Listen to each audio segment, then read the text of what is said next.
appreciate the care that you've taken to keep us safe during COVID, but I wonder about the care that this company takes to keep people safe from the bombs and the other weapons that you produce that kill innocent people around the world. I remember having been in Yemen myself in 2016, the 2,000-pound General Dynamics bomb that was dropped on a marketplace that killed 97 people, including over 20 children. I also know that you sell weapons. This company, sells weapons to the most repressive dictatorships in the world, like Saudi Arabia, like the United Arab Emirates, like Bahrain, and provides through the U.S. Pentagon weapons to the repressive government of Egypt. I wonder if you have any concern about flooding the Middle East with weapons at a time when the American people are so anxious to get us out of war, reduce the Pentagon budget so we could put money into things like dealing with the COVID pandemic. And the fact that so much of this company's money comes from the Pentagon is part of a really incredible scam that the Pope calls you merchants of death. And the scam includes things like the revolving door. And General Mattis, you so represent this revolving door, going from inside the Pentagon itself as the highest person in the Pentagon, having come from this company, and now the revolving door has completed its circle with you coming back into General Dynamics. I also feel that the $11 million in lobbying that this company spent last year is part of the scam to have hundreds of people flood our government with requests for more weapons, going to the very Congress people that you pay money to their campaigns. And I think that it's pretty remarkable that you managed to build this beautiful company and get these incredible salaries. I think your salary, Phoebe, was $21 million last year, if I'm not mistaken, on this scheme of selling weapons to repressive countries and killing so many people around the world. I guess that wasn't enough, and then you got involved during the Trump years in the child detention issue, making money from caging children at our borders.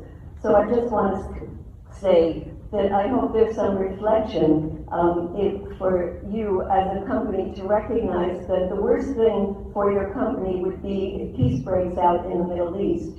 If there is a U.S. going back into the Iran nuclear deal, U.S. troops leaving Afghanistan, hopefully U.S. troops leaving Iraq, and the Middle East being left to the people of the Middle East, that would be terrible for your company and for your high salaries and for the people on this board. So if you have a model where you need global conflict, where you need wars to be able to make money, I think there's something fundamentally wrong with this company, and you ought to have some more moral reflection about how you earn your billions of dollars. Thank you.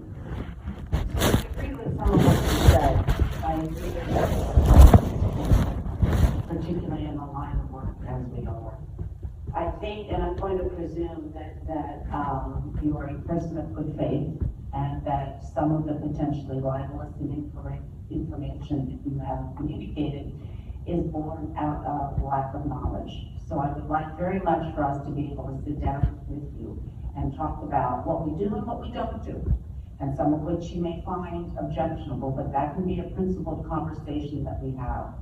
Our role is to support the U.S. military and U.S. national security policy in the preservation of peace and liberty. I believe that, and I believe it passionately.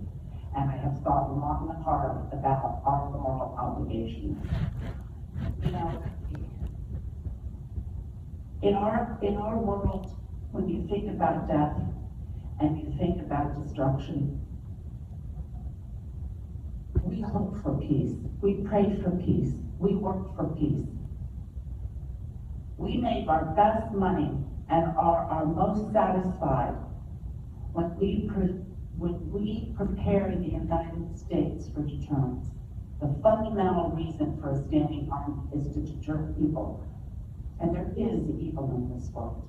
the Saudi regime is evil and you provide them with weapons, is there anything moral about supplying Saudi Arabia with weapons? So we can decide and we can debate who is evil or who is not. But we do support the policy of the United States, and I happen to believe, me personally, you may not, that the policy of the United States is just and fair and in our interest. Well, you helped Well, make I that know policy. that. I listen to you Oh, I'm on sorry. fact, Yeah. so please give me the same courtesy. So I'll offer to you again that we will have a conversation with you, because I think it's important that you understand how we think about these things. You know, I personally think long and hard about what it is we do. And I think in moral terms.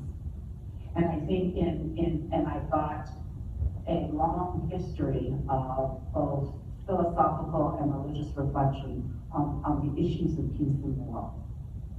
And war is sometimes an ugly necessity, but not for a moment should you believe that we advocate war. We do not. We do not. It may feel like that from the outside, but I would encourage you as a shareholder, it is your right and it is our privilege to talk to you and engage with you and explain to you what we do. And you may not find that fully satisfying, but I think you will find us people of principle and willing to listen and to work with others around us.